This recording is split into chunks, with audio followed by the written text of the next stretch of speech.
Hello, welcome to this training on how to prepare a heat map in Microsoft Excel, brought to you by Tabs and Icon Consulting. My name is Karo Ezuzu, and I'm your anchor. Now, what is a heat map? A heat map is a visual presentation of report data where we assign different colors to represent different data range. So I can actually say performance 100,000 to 200,000 will be represented by red color, 101,000 to 200,000 will be represented by blue, and so on and so forth. So a heat map will look something like this. This is a heat map. Now, when you prepare a heat map this way, you notice that I have different colors for different numbers. Now, it becomes fairly difficult for a user to know which colors represent what. So when you do a heat map, it's logical that you create a legend, a key legend to interpret the various colors. So I can write here probably legend saying so color represent this performance range. These colors represent this performance range. Now that's how to create a heat map with that kind of interpretation. Now I'm going to use 2 to 3 different approaches for creating a heat map. They are very easy to create. Let's take this as a data range. We have a business location, Lagos down to Calabar, and we are looking at their performance for the first 12 weeks. So let's put in hypothetical figures. So I'm going to put in hypothetical figures here. Let me put in figures for say 5 million to 20 million. So I have hypothetical figures this way. I'm going to value copy it. Fine. So I have hypothetical figures now. Now, if I want to create a heat map, first I just highlight this. Now, I move straight to my Home tab and I go to my conditional formatting. When I get to my conditional formatting, I'll see the color scale. If you get to this color scale and place your color here, that's all you need to do. You've created a heat map. So if I click this, that is my heat map. Now, I would need to review this and create my legend key here saying so value is represented by this color. This to this is represented by this color. Now, when you use this, you have to now begin to manually identify which colors are represented by what color. But let's look at another approach where you can determine the color. So I get here and I'm going to put in hypothetical figures also. Let's use the same data range between 5 and 20 million. Let's use the same data range. Okay, so I have this.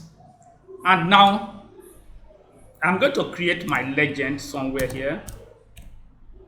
And I'm going to say 0 to 5. I'll represent that with, I select my color. I go here, I can say this color will represent 0 to 5. Then the next range will be 6 to 10. And I represent this, as giving me that. I need to set this as let me set this as a test so I don't have to be changing. Let me set that as a test. Okay. So the next one will be 6 to 10. And the next one will be 11 to, let's say, 15. Yeah, 11 to 15. And then the last group will be 16 to 20. So I'm going to represent this with different colors. This one, I come here and I select probably this color. I come to this place, I select another color, maybe this, and I come down to this one and I select, let me use this color. Fine. So these are the colors I'm going to use for my scheme. You find that I'm not going to just put in colors that will be predefined by Excel. So I have my own choice now. So I'm highlighting the whole of this, and then I come to this. I go to my highlight cells rule. Now, the first one is 0 to 5, so I'm coming to between. Now, I'm going to say colors between 0 to 5. I go down to this and I select custom format. Now, I'm going to pick a color from our legend here. It looks something like this color. Let me say, yeah, something like this. So this is that. So I now click OK, and I take OK. Now I go to the next group, so you can see they've all been formatted in that particular color. Then I go to the next one, and I say values between, the next group is 6 and 10. So I select my custom format and I look for a color that I've chosen. Is this the color? Okay, this color, or which one? All right, let's take this color. So I take OK, and I come here again, I select OK. Now I still have two groups. You can see the map is gradually taking shape. I come here and I come to highlight between. This time I'm going to use 11 to 15, and I select my color code. I'm going to take blue. Let me see what I have there. Blue, okay. Is this too? Yeah, this look more like it. I select this and I take OK. Now I go back to that same place. I select this time 16 down to 20. Now what color am I going to use for that? I come down here and I select, is this the color? Yeah, let's take this color. So this is now my heat map. You can see with this, you don't need much explanation. You already have your legend key here. So you can create your legend key here so that the user can easily assign which colors represent what in your heat map. Now, the next approach I'm going to use, let me copy that into a new sheet.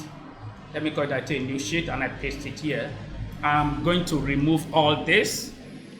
So I come here, I go to clear rule and I take out this. So now let me take out all these figures. I already have my legend.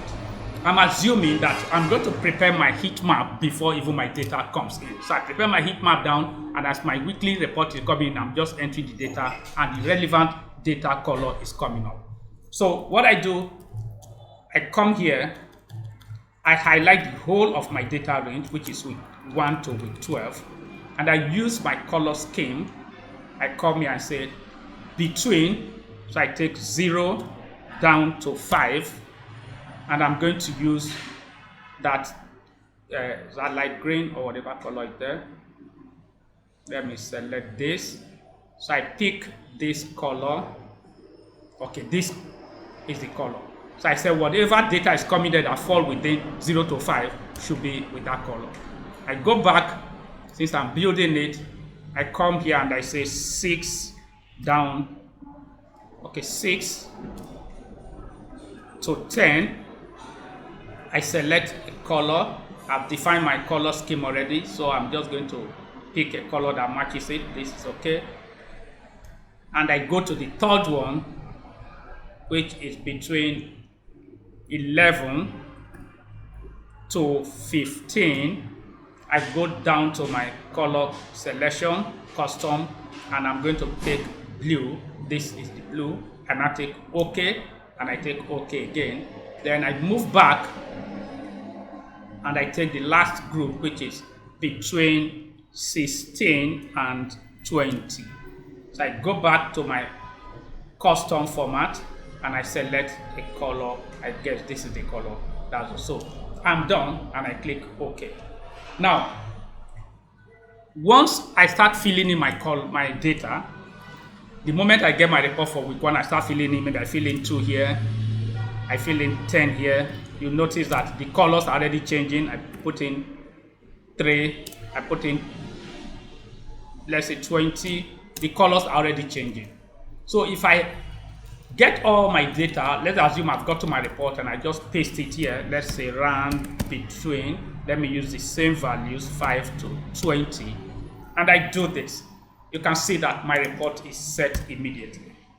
So once you create your scheme down, your map down, you can begin to enter your data. Now I have here, the first test I have here is 7, which shows that color between 6 to. If I change this to 12, look at what happened. That color should automatically change to the color that represents the map that I have defined.